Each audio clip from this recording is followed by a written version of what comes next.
Okay, so here I am in the Microsoft Teams app in the desktop. What I'm going to do is go over here to the calendar on the left. All right, and so this is my calendar here, as you can see. And what you'll notice up at the top right, you're going to see the new calendar on and off switch. I'm going to go ahead and click this toggle to turn on the new calendar.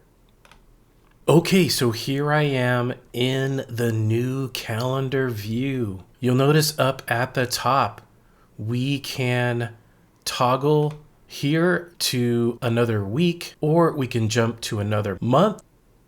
Off to the right of that, we can click on week and we can change this to a day view, work week, month view, etc. Here we have a filter if we would like to filter our calendar events by type. In the More menu or the three dots, we can share, print, and go into our calendar settings. Here we have a Meet Now option as usual if you'd like to start an on-the-fly meeting. And then we have our Create New Event option and a channel meeting.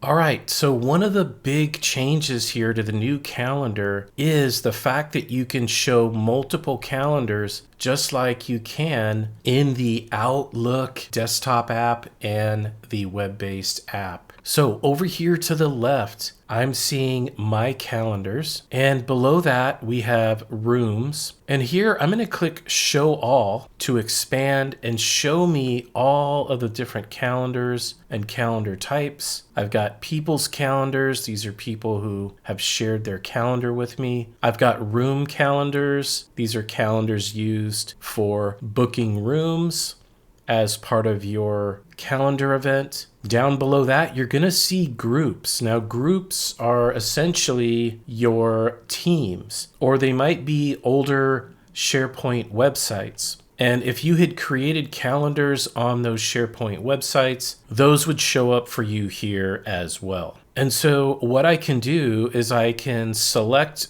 one of these calendars to show it. For example, I might want to see room 116 at the Center for Professional Development. I can go ahead and turn that on, and I can see where the room has already been booked. And you see these are overlaying each other on top of my calendar events here in purple and the room 16 calendar events in green. And we can toggle those on and off with the click of a radio button. Now, what if I have a calendar that I'm able to manage and actually add events to? I'll go ahead and click on this EdTech calendar here. I'll go ahead and hide my calendar.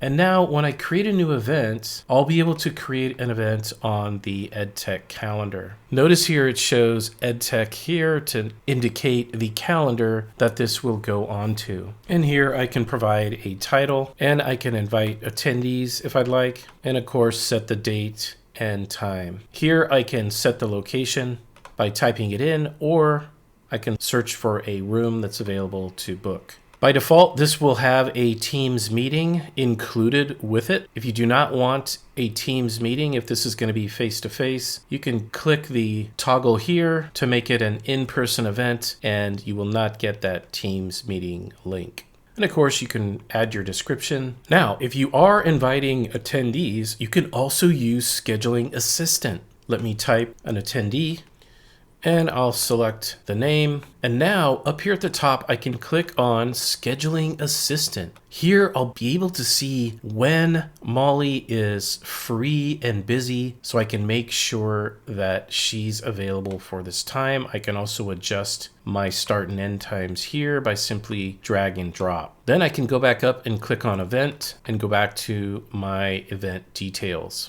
All right, when I'm done, I can go ahead and click Send.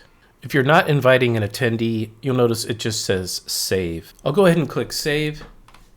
All right, and we can see here that the new event has been added to the EdTech calendar. And I can turn my calendar back on to see my calendar event items in blue, and we see the EdTech calendar event in yellow. And I can toggle that off by clicking the radio button, and now I'm back to just my calendar. All right, and that is the new calendar interface for Microsoft Teams.